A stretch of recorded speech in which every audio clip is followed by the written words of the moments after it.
Oh, I mean, good afternoon. Oh, good afternoon. You caught me. Anyway, good afternoon. I am here today to answer one of the questions that have been posed to me. People have been asking me all kinds of questions about time management. And the question here today was by a beautiful attendee for one of my workshops and beautiful friend as well. And the question is, not to sound cliche, but any tips on how to start / find the time to think / journal, etc. I already wake up quite early to do fitness and language studies, and then work is pretty busy, and the evening is da da da da, da all these things. So I'm quite tired. ... Question mark, question mark, question mark. How to find the time to think / journal or start doing that if your mornings and your evenings are already busy? So the short answer to that question is there's two different answers. There's basically either A, you find time within the structure that you already have, which is basically either going on your way to work, either when you're cooking and when you're preparing a meal. You could also be mindfully doing that and kind of tuning in to your feelings, because when you think about what the importance of journaling and spending time to think really is, it's really spending time with yourself.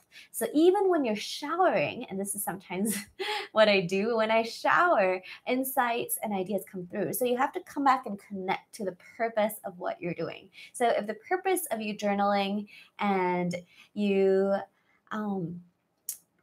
creating gratitude, some people want to have gratitude practices, meditation, or places where you allow yourself to think.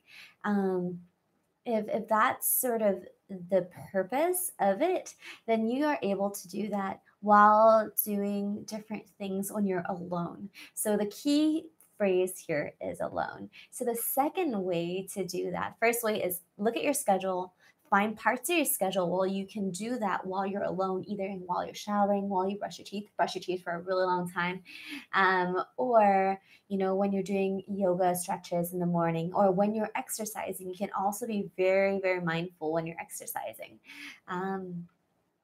Or walking to work, or on the way to work, you can listen to things to allow yourself to come into that state where you're connecting with yourself and shutting out the rest of the world. Although I wouldn't want you to be falling all over in the public transportation system or driving. So you find something that works for you where you can double up the time. Cooking is a really good one. Showering is a really good one. And brushing teeth, or right before you go to bed, because you need to quieten down your mind anyway when you go to bed. And that's a beautiful time. So first thing in the morning or last thing at night. So brings us to the second point, which is the time that is most precious. If it's important to you to journal, and if it's important to you to connect with yourself, then you can do that either before you go to bed or after you go to bed, which is when you wake up.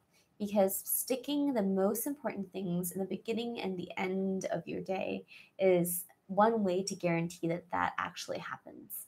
And so think of it as a private practice that you're really gifting yourself to do. And then a third thing, which I want to add, is to commit to it.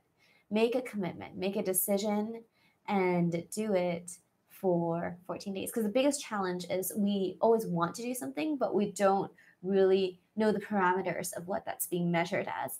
So, for example, I wanted to do these lives or do these meditations, and I actually just woke up a few hours earlier than I usually do and slotted that in.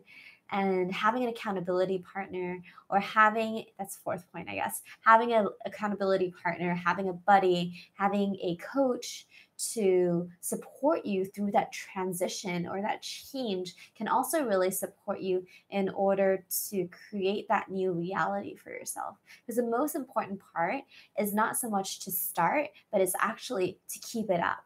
And so in conclusion, keep it simple, keep it short, start with 5 minutes of commitment, even.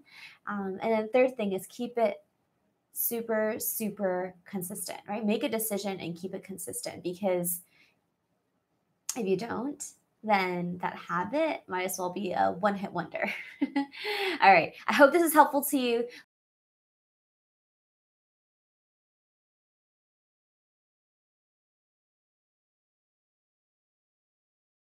A few more, who knows? Comment below and I will see you soon.